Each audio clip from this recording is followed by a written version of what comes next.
Thank you. Thank you.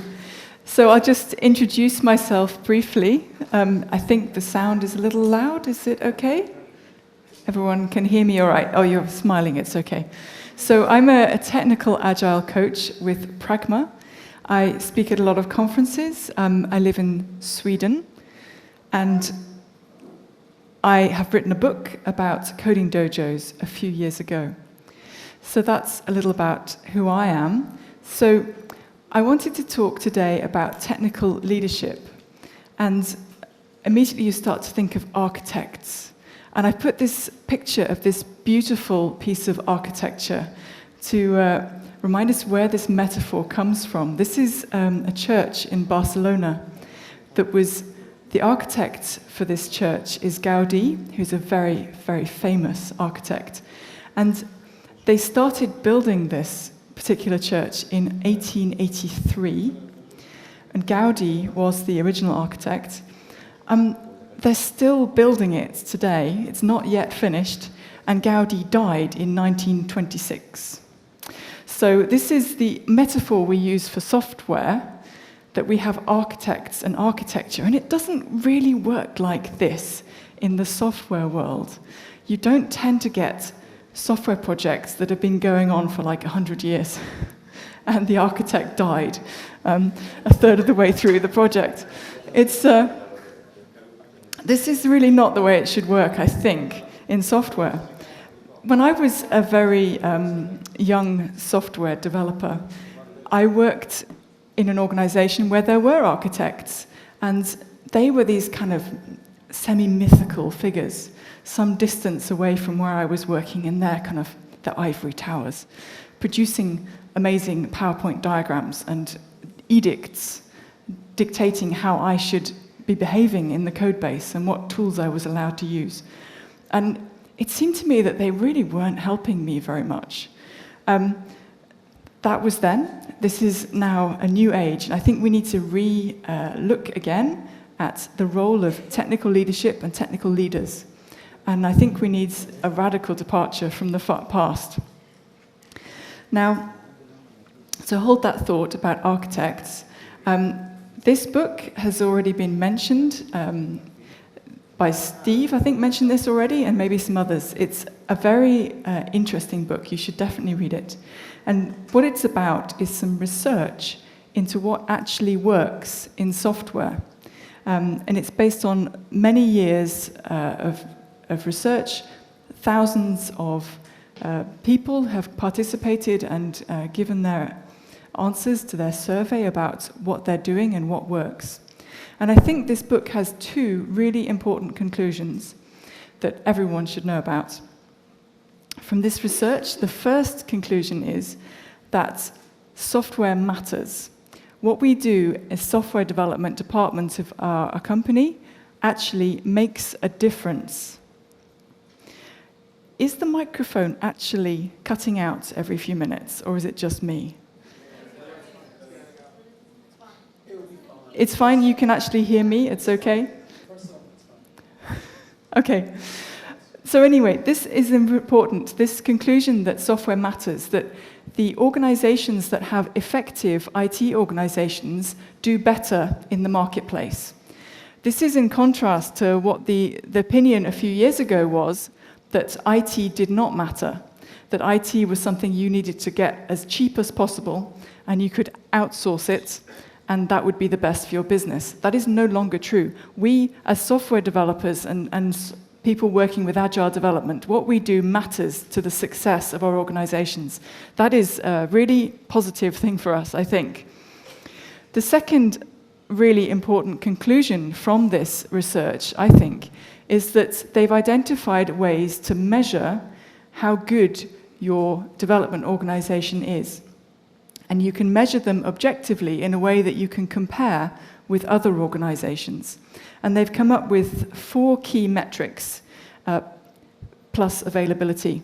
Availability is only relevant if your software is delivered like on the cloud or online. So it's why the other 4 metrics are arguably more important. So you've got metrics to do with throughput and stability. And if you want the details of what they are, you should go and get the book.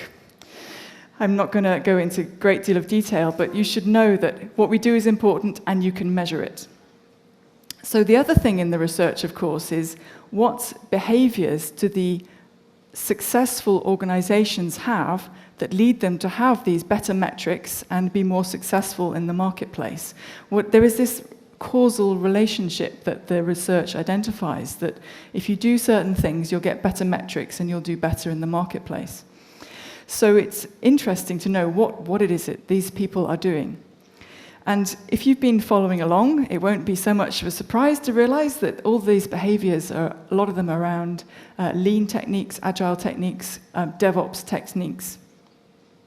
But the one that I want to highlight in this talk is what they found about the way successful software is being built by empowered autonomous teams. Software is built by teams, not individuals. It's built by specifically empowered and autonomous teams. And the research is helpfully quite specific about what they mean by empowered teams. A team is empowered if it can make large-scale design changes without detailed coordination outside of their team. They can deploy their changes on demand and do their own testing. Now, I don't know about you, but some of the teams I've worked with, if you gave them this amount of empowerment, it would be a disaster. I mean, what could possibly go wrong here? Particularly if you've taken any kind of technical leadership role in an organization, and you're looking at this and thinking, okay, I'm the architect, and now all my teams are empowered, and they're doing their own testing and making their own design decisions, and there's going to be code duplication, there's going to be wasted effort, there's going to be inconsistent experience, and this is going to be a disaster for my career. So let me say, I can understand some skepticism about this. So I wanted to try and point out the other things that might need to be in place before you could have this kind of empowered teams. So I've got a fictional case study. This is completely from my own imagination. I'm imagining you've got a company which develops a flight search system. That's the thing in the big blue box. The things outside of the box are the other parts of the system that they need to, outside entities, other companies. So firstly, you've got the user, the person who's looking for flights. They're going to use the system. Then you've got the airline flight data, which has all the information about the flights from several airlines. This is an aggregator service that's presenting data from several companies. So you can search for suitable flights in the third-party systems, and then, of course, you take a payment. If the user chooses a flight from that particular airline, you get a commission. That's how this thing is funded. So this is the context diagram for this system.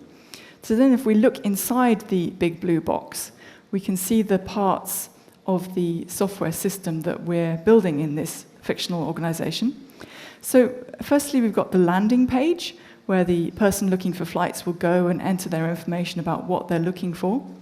Then you've got the page that displays the search results, all the flights that they could choose from. Those two pages are accessing a back-end service that has flight data, that is gathering stuff from the airlines. And then we have the payment service, which is making sure that we collect that payment from the correct airline. So you can see this architecture has 4 main components, or containers in the language of this diagram. So then we can look at the organization of the teams in this fictional organization. First, we've got the customer acquisition team that is responsible for that part, that's the landing page. Then we have the flight data presentation team, who's responsible for showing the search results. Then we have the shared flight data team, who are responsible for getting the data for those other 2 teams. And then we've got the payments and subscriptions team that is going to collect payment. So if you notice, there is a one-to-one mapping between the teams and the architectural components. This, I think, is important. There is another team, though, the architecture and infrastructure team, and that is the team that is going to support the other teams. more on them in a moment.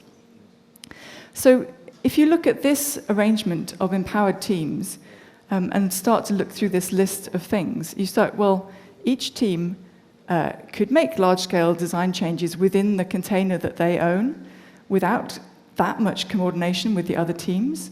They can deploy their changes because their part of the software is sufficiently isolated from the rest. And they can do their own testing. They know who their users are. They know who they need to collaborate with to get their software done. So if you look again at this architecture is going to enable those teams to be empowered. So I think basically what I'm trying to say is that architecture is intimately tied up with the organization of the people. And if you get them aligned, but you get this, the architecture, the people team organization, and the product organization all to align, then you have the chance of having these empowered teams. So that's one thing. And then you've got the architecture and infrastructure team, who I mentioned earlier. This is where the architects hang out. They are going to help support the other teams and make sure they've got, for example, the infrastructure they need for continuous delivery. They're helping them with the architecture, providing standard tooling, and standards generally. So if we look back at this picture of architects, these kind of dictators from on high who are going to tell the teams what to do, that really doesn't work with empowered teams. They have a lot of say over their own architectural decisions. You have to get this architect role down from their tower and get them to become leaders who are helping the developers. So I want to draw this picture instead, where you have all the developers and the leaders are there supporting them. It's a kind of servant leadership role. So I think what the leaders need to understand that whatever they do has to support the DevOps empowered teams and not slow them down. Because if they try and slow them down, the empowered teams will just ignore them. So it's a kind of a total change in mindsets. I think what the leaders need to be doing is giving gifts to the developers. It's like, okay, I'm going to give you some advice now because I'm experienced and I know what I'm talking about, and the developers are going to listen to that because they trust you and they appreciate what you've got to give them. It's the same with perhaps you've got libraries and frameworks that you want the developers to use. You have to present them as a gift. This is something you're going to want to use. This is so good. And maybe there's deployment tools and other things that you want the developers to use that you present in this way of, look, life will be better if you use this. So the role of the architects and the technical leaders is very much more of offering things. And if those offerings are refused, then that can be a problem. Of course, it's a failure of collaboration. It's a failure of the technical leaders understanding what was needed. So I wanted to just tell an anecdote of when I was in this position. I was working in an organization which had some empowered teams, and I was in the architecture and infrastructure group. And my role was to come up with a test automation framework for the developers to use. And I think I did a reasonable job. I produced a framework that could be used to test the system, and some of the developers were using it, well, quite a lot of them, I guess. So, but when I look back on this time, that I spent so many weeks preparing this testing framework, and I regret that I did not spend enough time with the developers. I spent a lot of the time by myself coming up with ideas, and not enough time talking to the developers, who, after all, in an agile world, the customer is, you should talk to the customer. In my case, the customer is the developers. So hold that thought about technical leadership. I'm going to go off on another branch, try and draw this all together at the end. So let's talk about agility. As I see it, agility is all about being able to respond to change. It's about having this ability to realize that there's a change that we could make that would make us more successful, and how soon I can get that change to the users is a measure of my agility. It's like Alistair this morning was talking about, you make a change in the world. This is about how quickly can you get the next change out and iterate. So let's talk about how quickly we can do that. And I want to make an analogy with baking. Don't you? But I like baking. So it's like what I'm imagining here is you've got some product owner or analyst has come to the development team and said, look, we need this cake. How long will it take you to make this cake? I think this is going to be great. I want to get this out as soon as possible. So the development team has to then decide how long it's going to take to bake this cake. And I think there's several factors that are going to affect things. Now, if we're talking about a cake, they come in different shapes and sizes and complexity, just like software features. Some of them have many layers and intricate kinds of icing and different kinds of fillings, and they're going to take longer than your basic muffin. And it's just kind of the same with software features. Some of them are bigger than others. Some of them are more complex. So that's the first factor. The next factor that I would bring up is how skilled is the baker, the person who's going to bake this cake. Have they got the skills they need to do all the different aspects of the baking? Have they used these tools before, this thermometer or this mixing machine? It's just the same with software developers. Some of them know the tools that they need to use, they know the programming language, and those developers will develop faster and more effectively than developers who are less skilled with their tools. I think if you've watched, must have these baking competitions in Greece, like Bake Off, where they get a random selection of about 20 people and they all have to bake a cake. And you can tell that the ones that are more skilled are going to get more done and they're going to have a better cake. So how skilled you are does make a difference for how long it takes you to create a given kind of cake. But the other thing there's another factor. It's not just how hard is the cake and how skilled is the baker. It's how good is the kitchen. See, on Bake Off, they all come into this spotless, pristine kitchen with all the tools that they need are just all available. And they can get exactly the kind of mixing device or icing spreading device is all just there, laid out for them. And that means that they all can be quite effective. This is, I think, relevant for software because the kitchen that the software developer is working in is somehow invisible. I'm talking about the working environment for a software developer is to a large extent the existing code base that they're being asked to work in. How quickly can they navigate within a code base? How can they find the place they need to change something? Do they have the tools they need to work effectively in this working environment? And I think that can be, for software development, that can be a really big factor. Just like in baking. I mean, if you try and bake a cake in my kitchen at home, it doesn't look like Bake Off. I might be scrabbling through drawers to find the right tools, and I might find a pile of washing up that my teenager has left, things like that. So it does, I think, make a difference how good the kitchen is and how clean your code base is, how clean your kitchen is. These things are, I want to make an analogy. So I'm making this analogy with factors that affect how quickly you can build a thing. It's, of course, how hard it is, how skilled you are, and the state of the kitchen that you're working in. So I want to bring this back to technical leadership, because the technical leaders in the organization, I think, need to be paying close attention to the state of this kitchen and make sure that that kitchen is in a good, clean state with modern tools and make it easy for developers to make good decisions and build good software.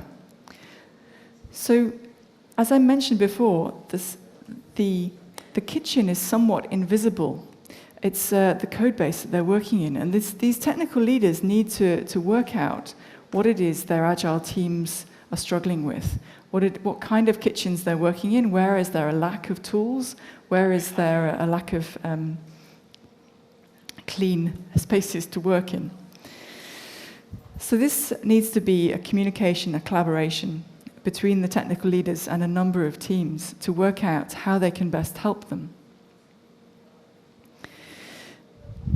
So now I want to take another tangent and start talking about mob programming. Now, I hope some of you were in Marit's session earlier about mob programming. This is a structured collaboration for a team of software developers who are going to code together, and often you will have a coach who will encourage them and teach them good practices in the mob. I'm going to say a bit more about this. Mob programming was discovered, as Woody puts it, and he says that it is all the brilliant people working on the same thing at the same time in the same space on the same computer. So he emphasizes that this is a way of getting people to work together and be brilliant together. And he wrote a book about mob programming, and if you want to find out more, I do recommend this book.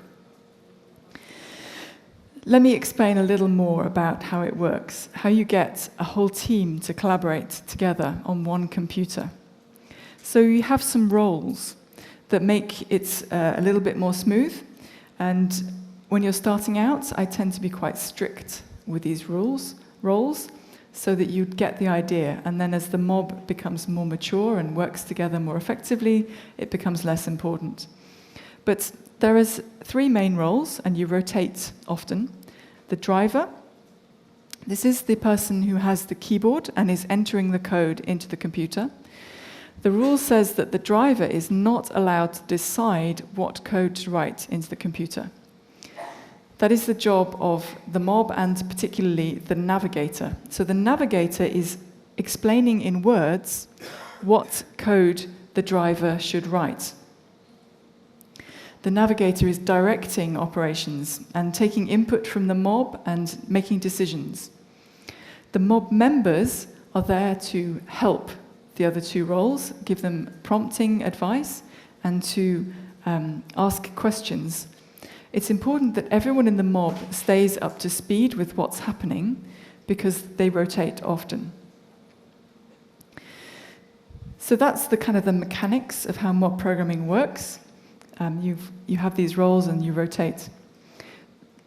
One of the first things you need to establish when you start mob programming is that there is a working agreement between everyone in the same mob that we treat everyone with kindness, consideration, and respect. This is kind of the ground rules for being able to collaborate in this form. And I think it's worth emphasizing this because if you get like a bunch of programmers in the same room and ask them to agree on what code to write, it can get tense. There can be discussions. People can get a little bit worked up, so it's worth remembering that actually we have to calm down enough that we can be respectful and kind, and perhaps take a small time out if this becomes impossible. So that's what mob programming is. The next thing that people say is, well, that sounds really unproductive. Yeah, so have you seen this cartoon? I like this.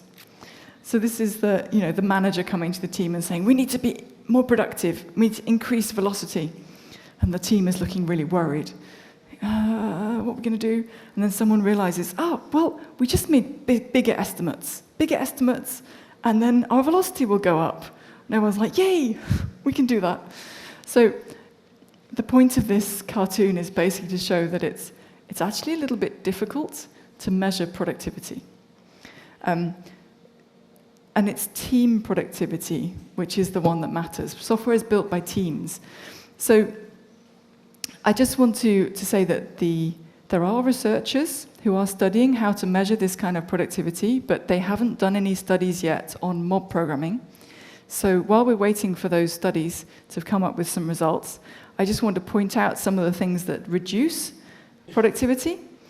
Things like context switching, interrupting programmers. I think Alistair mentioned that in his Q&A. Interrupting programmers is a bad idea. Another thing that can slow you down is that bad code that no one understands and everyone finds difficult to work with. You can get slowed down if the crucial person who knows the thing you need is off sick or generally absent.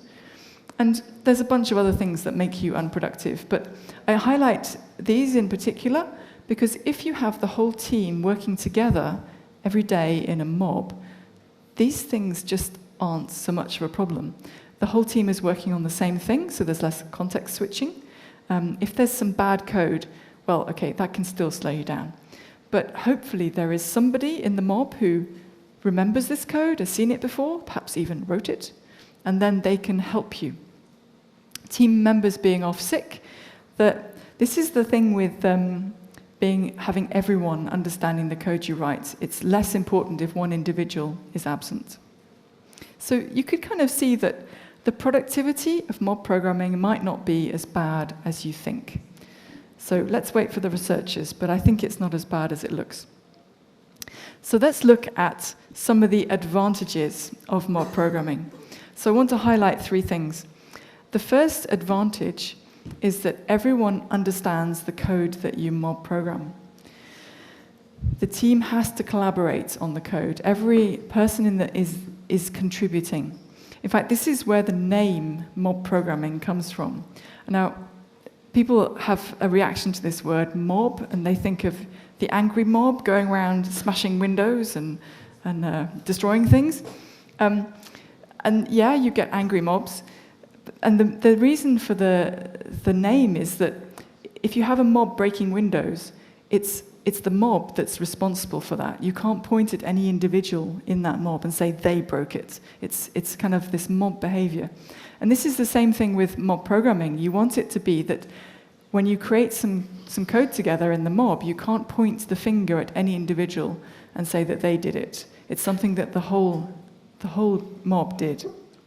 So this is kind of fundamental to mob programming. Everyone understands the code. Everyone feels that they had a part in creating it. The next advantage of mob programming is that, in my experience, it's a great way of multiplying skills. So here I've got the navigator saying something about Kubernetes. In words, they're explaining how to configure Kubernetes with this much memory, and you have to edit this file. And so what happens is everyone in the mob hears this explanation from somebody who knows Kubernetes. Maybe no one else in the mob has ever used Kubernetes before, but they all get to hear the explanation of what to do. Then they see the driver type in that thing into the computer. So they hear it, they see it, and then, of course, they can ask questions. They can say to the navigator, so why are you choosing that file? Why did you choose that amount of memory or whatever? So what happens is that this is the perfect teachable moment where the mob, somebody knows a thing, the mob needs that thing, and very soon everyone in the mob will know that thing, at least to the level that they've used it. So that's an advantage. You can quickly spread skills. The third thing I wanted to highlight was the way that visitors to the mob can very quickly become contributors. So the visitor perhaps has never worked with this code base before. They may not be very familiar with the programming language, but if they've got a lot of experience that they're bringing in software development generally, they can start to spot things and make suggestions. So things like, they can say, I mean, we haven't written a test for a while. Could we write a test now? Or, I think we should commit that. I can suggest a message. And they can start to contribute their expertise, even though they don't know the language or the tools, because the rest of the mob knows those things. And they can just contribute the parts that they really know. So just to summarize, these are the 3 superpowers you get from mob programming. Everyone understands the code. You can transfer skills between mob members, and visitors are very quickly contributors. So I hope you can see where I'm going with this when it comes to technical leadership. Because it seems to me that there's a place for a technical coach or a technical leader to join the team's mob on a temporary basis in order to share and teach their skills, but also to learn what the mob is struggling with. They step into the kitchen with the mob and they can see what it is they're struggling with. And if they have developed some test framework or whatever that they want the team to start using, they can step into the navigator role and start explaining how to use the thing and getting it into the code base. So this, for me, seems to be it should work, and this is what I've been doing lately. So I want the architect to come down from the ivory tower, join the mob, see the kitchen, and be able to influence the decisions that the team is making. And they don't have to mob with the same team all day. You can mob with several teams. Over the course of a number of weeks, you can get around quite a lot of teams. So this is what I'm doing at the moment as a technical agile coach. I go around different organizations and I mob program with the teams within those organizations.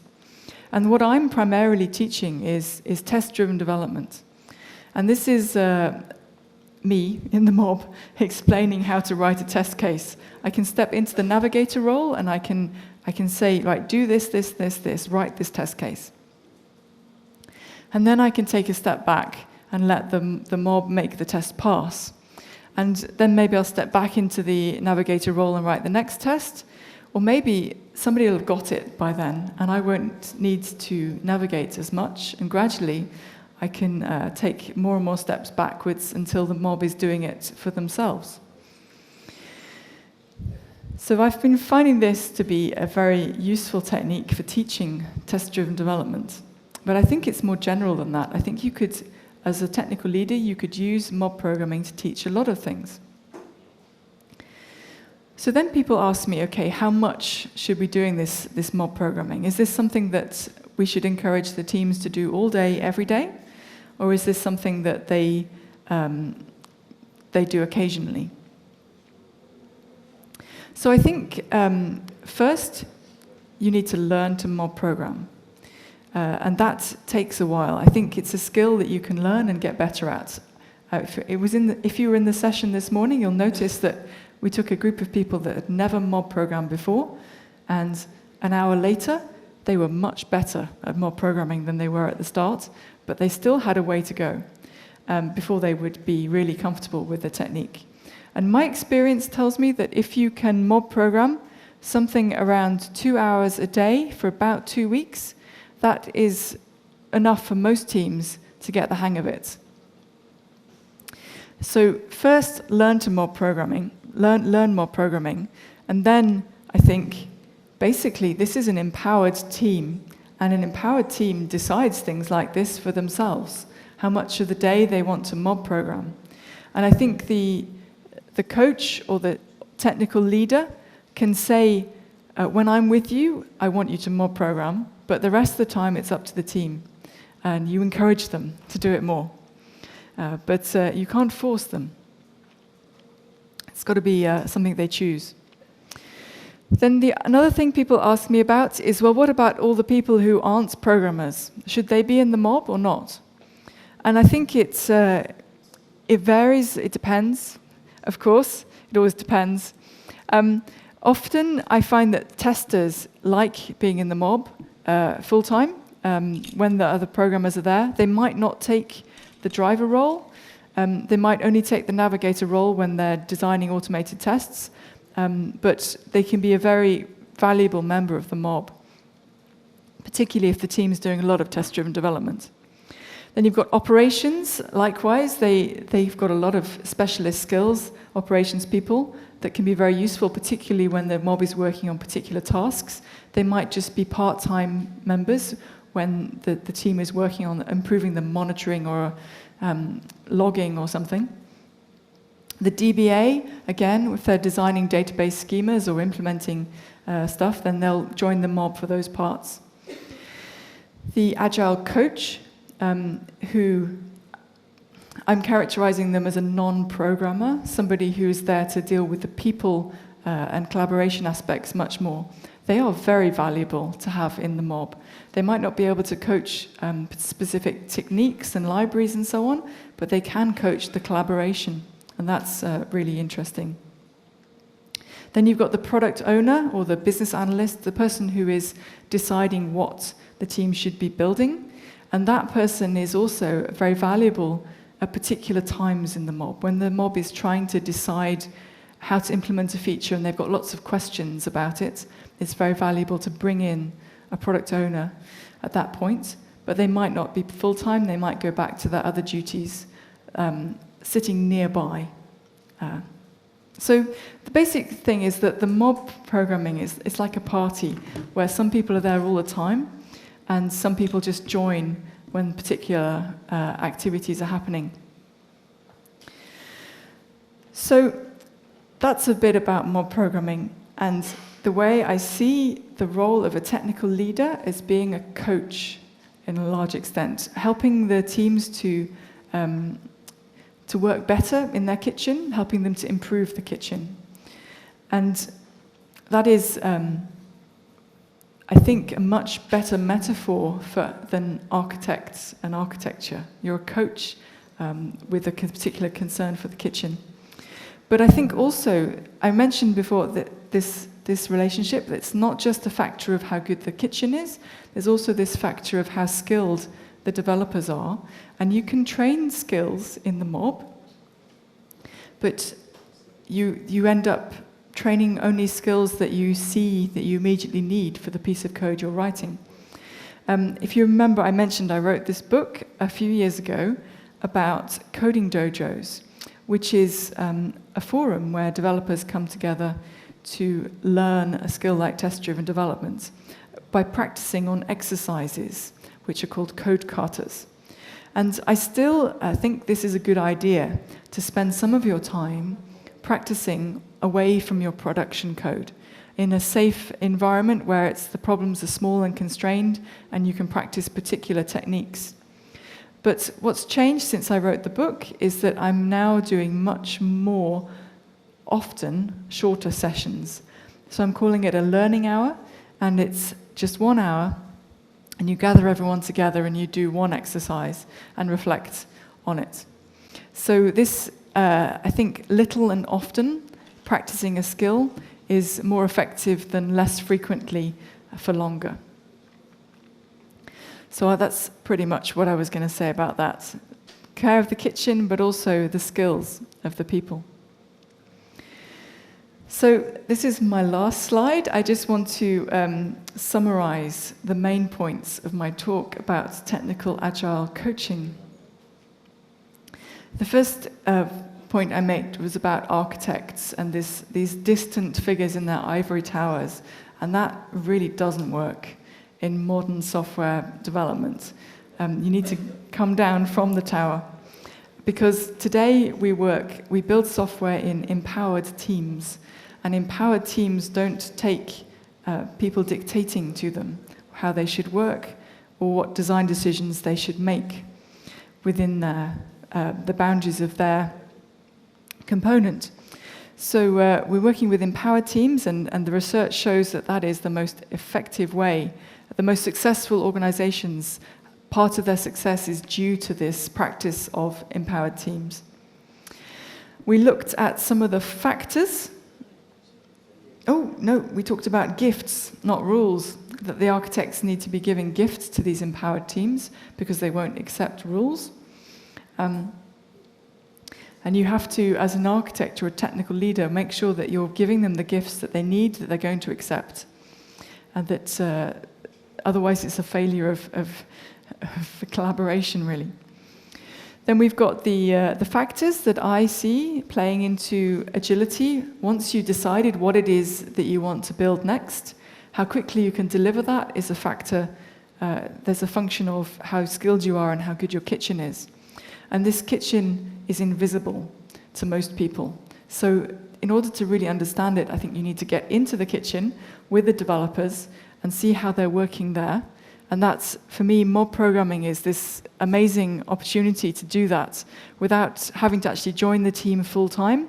I can step in occasionally and see enough to be able to help them. So that's a summary of what I had to say today about technical agile coaching. Thank you.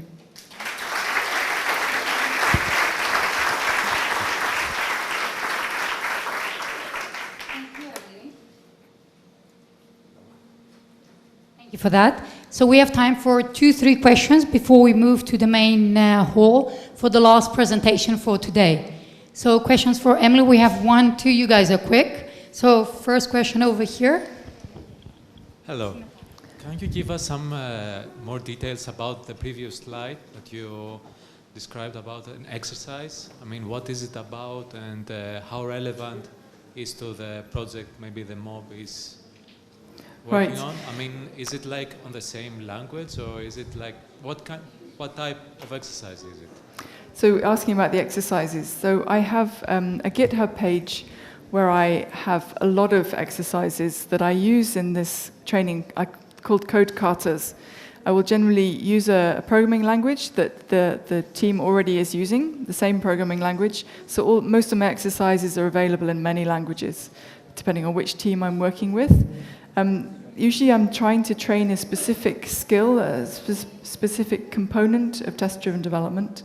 So you could practice refactoring, or you could practice test design, or you could practice breaking a problem down into small parts, all the different aspects of TDD. So if you're interested, I do have a book on this topic. There's the book on the Coding Dojo. It's the same exercises, but the format is just shorter. Hi, my name is Yannis. I wanted to ask you, from your experience working with teams hands-on, are there any anecdotes or cases where you were surprised by things happening during mob programming? Was I surprised in mob programming? So it should be obvious, but of course, I was very focused on using mob programming as a way to teach test-driven development. And I found that if I came into one team and they were dysfunctional, they couldn't collaborate. The Scrum Master knew that there was a problem with the team. There was one person was being frozen out by the rest of the team. And I came into this and I tried to get them to mob program, and it was really hard. Because it surfaced, this collaboration problem, it was really obvious. And that somehow surprised me, which it shouldn't have. So what we did with that team was, there was a lot of working on, okay, how do we get them to talk to each other and collaborate and have respect? And that became the outcome of that mob programming, not that they learned any test-driven development. That wasn't going to happen with that team. Is that an interesting story? I hope.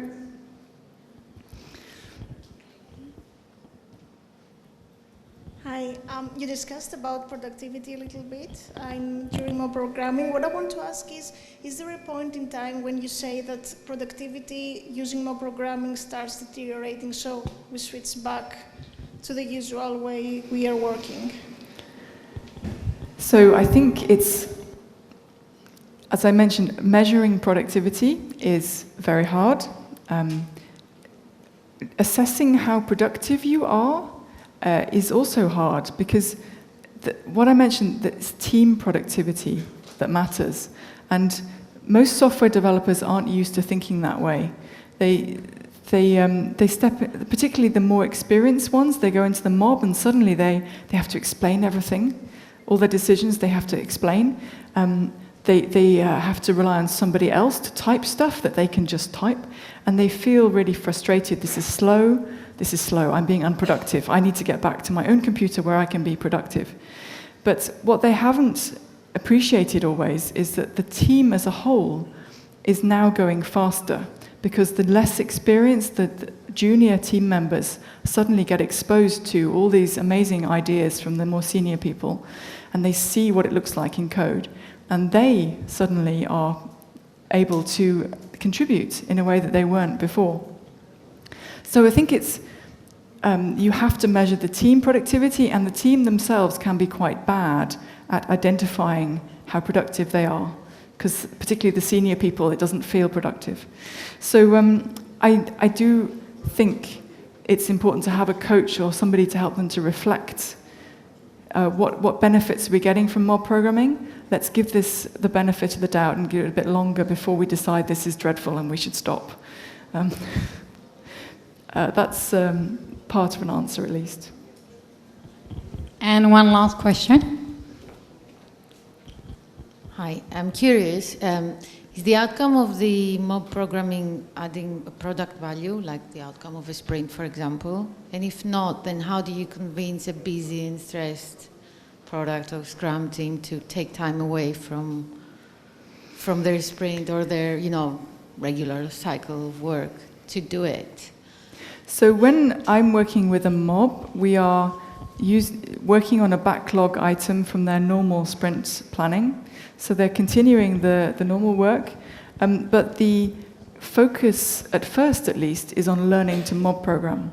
And that will slow them down compared with what they had planned for. So before I mob with the team, I make sure that they're not under a great deal of pressure for deadlines, and agree with the product owner that they can reduce the amount of work in that sprint for the time that I'm with them.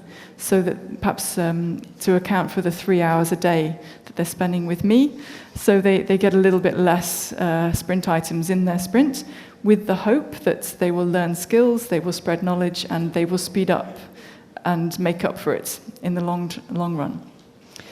Yes. Great, a big round of applause, everybody, for Emily.